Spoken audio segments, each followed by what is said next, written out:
The twisted trial. हाय दोस्तों, कल एक बहुत ही मज़ेदार घटना घटी। मैं अपने दोस्तों के साथ खेल रहा था। मेरी बहन हाथ में फ़ोन लिए मेरी तलाश में आई। मैंने उसे दौड़ते हुए देखा कि वह उसे एक बच्चे को सौंपने के लिए दौड़ रही थी, जो उसकी तरफ पीठ करके खड़ा था। मुझे उसका भ्रम दूर करने के लिए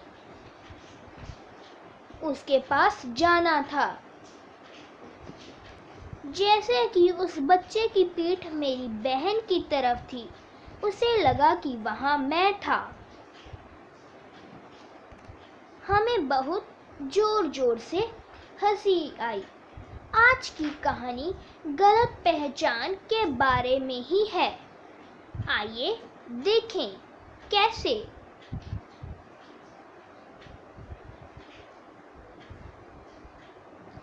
इंस्पेक्टर जेवर्ट हमेशा से जानते थे कि मेड मैडलेन जेन वेलेजिन है, लेकिन वह इसे रोकने के लिए खुद को साबित करने में असमर्थ था। कि उसे पता चला कि जेन वेलेजिन को एक पड़ोसी शहर पेरिस में गिरफ्तार कर लिया है। वह चैंप मैथ्यू होने का दावा कर रहा था। उस पर मुकदमा चलाया जाना था और जेवर्ट को अगले दिन इंस्पेक्टर गवाह बनना था। जब जेवर्ट ने मैडलिन को यह खबर दी तो मैडलिन पहली चीज जो करना चाहता था वो थी कि वह पेरिस दौड़ जाए। तब चैंप मैथ्यू ने घोषणा की कि वह जेन वेलेजिन था और चला गया, लेकिन उसने अपने कमरे में खुद को नियंत्रित कर लिया। कल उसका विवेक जाग जाएगा। उसकी जगह जेल कोई और जाएगा। वह सोच नहीं पा रहा था कि वह क्या करे। उसका एक हिस्सा उसे जाने के लिए कह रहा था और दूसरा हिस्सा उसे रोक रहा था। वह कहता है कि यह उसकी गलती नहीं होगी अगर दूसरा आदमी को दोषी ठहराया गया है। उसके पास जीने के लिए एक जीवन है, लेकिन वह अब भी एक निर्णय के लिए प्रतिबद्ध है, जिसे वह एक गुप्त दरवाजे तक खींचता है और एक जोड़ी पतलून और एक लंबी छड़ी खींचता है। वह उन्हें आग में गेर देता है और वह तेज जलती है। वह चिंतित है, लेकिन अंत में वह अपनी कुर्सी पर सो जाता है। अगले दिन वह अदालत जाने का फैसला करता है।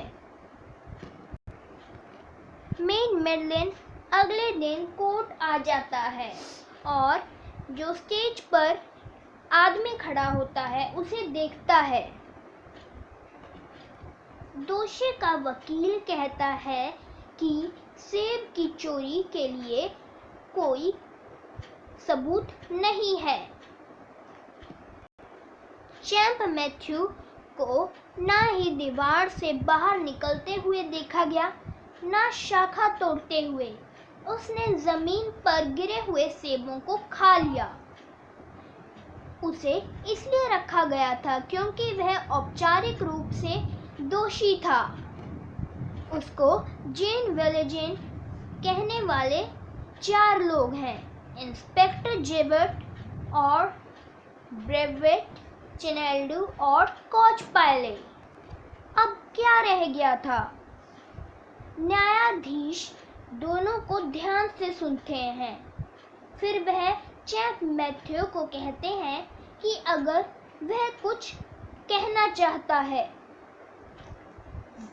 चैंप मैथ्यू कहता है कि वह महाशय बेलप के पास काम करता है और वह एक दिन में 30 साल कमाता है। उसे चोरी हुए एप्पल्स यानी सेब के बारे में कुछ भी नहीं पता। वो भूखा था, इसलिए उसने जमीन पे गिरे हुए कुछ सेब को उठाया और खा लिया। न्यायाधीश चैंप मैथ्यू से पूछते हैं कि क्या तुम जेन वेलेजेन हो?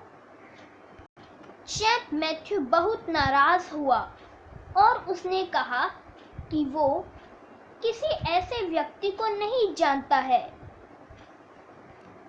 वह केवल महाशय बेलप के लिए काम करता है। उसका नाम चैंप मैथ्यू है। राज्य परिषद न्यायाधीश से गवाहों को बुलाने का अनुरोध करती है, जबकि इंस्पेक्टर जैवर्ट अपनी ड्यूटी के लिए निकल चुका था। तीनों गवाहों को बुलाया जाता है। सब यही विश्वास करते हैं कि जो स्टेज पर आदमी खड़ा है वही जेन वेलेजेन है। उसी समय मेयर उठ जाता है। सभी लोग उसे मेयर होने के नाते से पहचानते हैं। वो कहता है कि मैं हूँ जेन वेलेजेन और अगर यहाँ पे जैवर्ट होता तो वो मुझे पक्का पहचान लेता।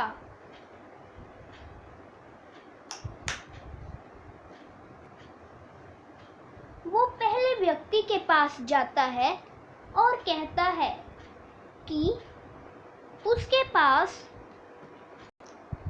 चेकर्ड नेट सस्पेंडर्स हैं जिसे उसे इकट्ठा करना चाहिए। फिर दूसरे आदमी को वह कहता है कि उसके कंधे पर एक जले हुए का निशान है और तीसरे को कहता है कि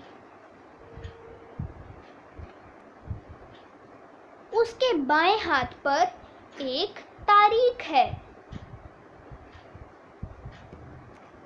खूब चर्चा हो रही है। सबको यकीन हो गया है कि मेयर सच बोल रहा है और तभी वह इंसान वहां से छोड़ने के लिए उठ जाता है और चैंप मैथ्यू भी निकल पड़ता है।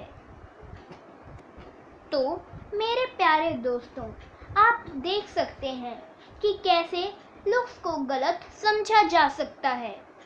मेयर के विवेक के लिए नहीं, चैंप मैथ्यू अपनी गलती के बिना ही जेल गए होते। बाय।